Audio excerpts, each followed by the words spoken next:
So early February of 1987, just a few days before my birthday, Charles Hamilton, who I met at the open mics in Burlington and as well was in a band with him called Secret City, had called me up out of the blue after I had just gotten a job at a company called Digital.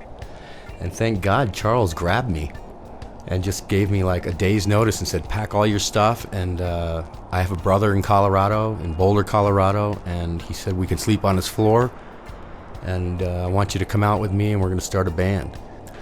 Wow, I thought he was out of his mind, first of all. So I did. I started packing. I didn't have a lot to pack. So where I was living at the time, I just left my car right there, and I left my job. I didn't even call up. I think I just left. Then it was a blizzard the night we left. It was snowing like just, February, early February on the East Coast. And we had made it through upstate New York, and we hit black ice, and we just did like 5 turns and spun down the highway, spun off the highway, and then we all ran out of our car and ran up this embankment of this hill through the snow, and all these other cars were coming down the road, and they were spinning, and they were going off the road, and I don't know how our car didn't get smashed from behind.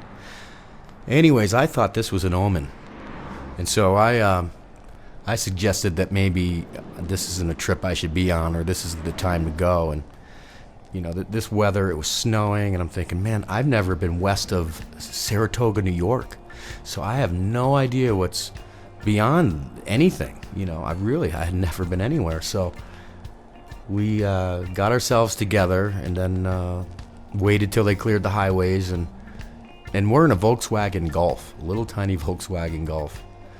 We just continued on down the highway, and we took some kind of a route that took us through, like down through New Jersey.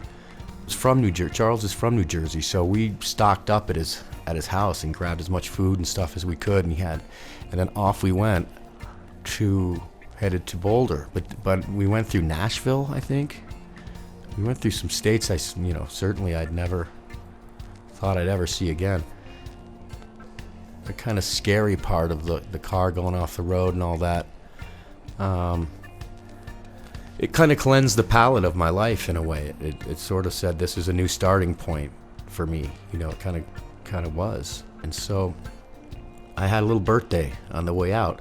So I must have just turned 21. We did this trip in 32 hours. That's all I remember. I would have never guessed in a million years that I would have taken that trip about 1 million more times after in a tour bus. Circles around the Midwest and the country, all over, in the United States. And I'll never forget the first truck stop sign I saw. It was a gigantic sign up in the air, and it was, I think back then it was it was like a Flying J, what Flying J's are. That's when I really fell in love with the Midwest, because it was just Vermont and Connecticut. That was all I knew. That was it. So hitting these long states, these huge states, eventually we hit Kansas, and they go on and on and on forever, and I had no idea this existed. No idea. My eyes were just like so wide open for everything. Every single thing was new. And we just had such a great energy of like, we're going to go to Boulder. I don't know what our real plans were, but we certainly wanted to start a band, and we did. We had no idea what it would do. We wanted to see where it would go. And all I had known of Denver at that point was John Denver. So then what happened is our car broke down just as we hit Denver, and we realized that was because of the carburetors, his Volkswagen Golf, because now we're a mile above sea level, and the engine's not operating the way it used to. And then as we pulled into Colorado, it started up snowing again, and there was a huge snowstorm. So we're driving down on 36, and Charles going, that's Boulder. And I looked at him, and I had no idea what was going on, to be honest with you. No idea. I had no idea who his brother was. I had no idea who his friends were. I had no idea who anybody was. And then suddenly I'm in this new place. And wow, how fantastic that was. What a magical and just a magically fantastic time period. Huge thanks to Charles Hamilton for that, for pulling me out.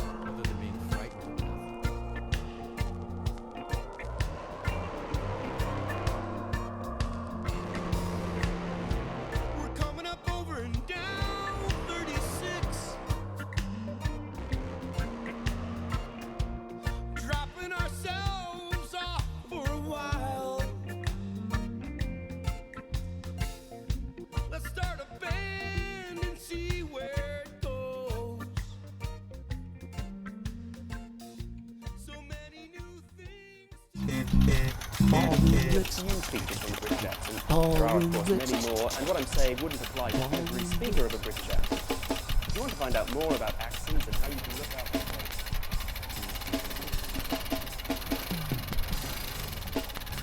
things. Soon after moving to Boulder, and after we settled in and kind of met some friends, and we got ourselves a little apartment, and myself, Charles Hamilton, and Andy Sheldon got a place together, and that's where we would rehearse. And our first drummer in the samples, his name was Bruce Wilson. He was a great drummer, really good guy.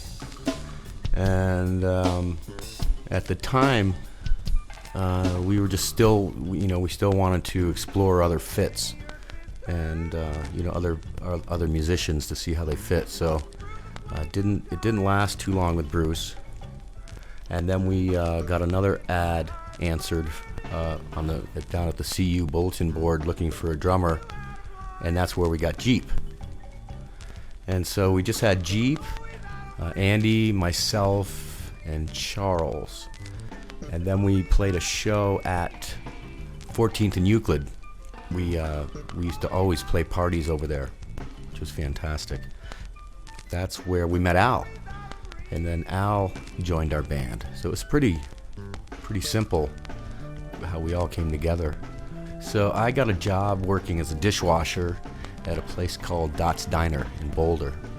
And during that time period, our band had been playing out for a year or so and doing really well in Boulder.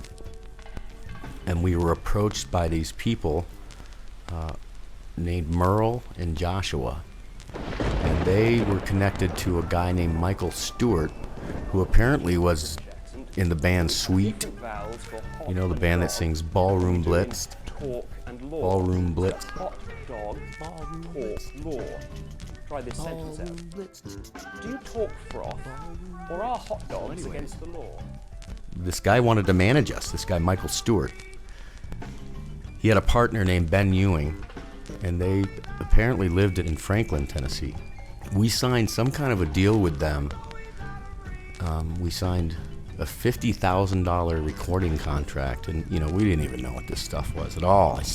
Anyways, we signed this deal with them, and apparently we were going to record a samples album with them, Bill, Tennessee, at a studio called the Bennett House. So this guy Michael Stewart suggested that I quit my job, give up my apartment, and drive with Charles to Nashville, Tennessee to record this album. And so I ended up doing just that, quit my job and lost my apartment.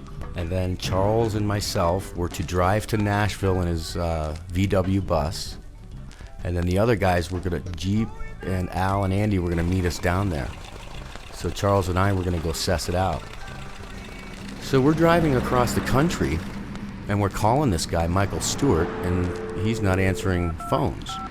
And there's no cell phone, so we'd have to pull over to truck stops and call this guy.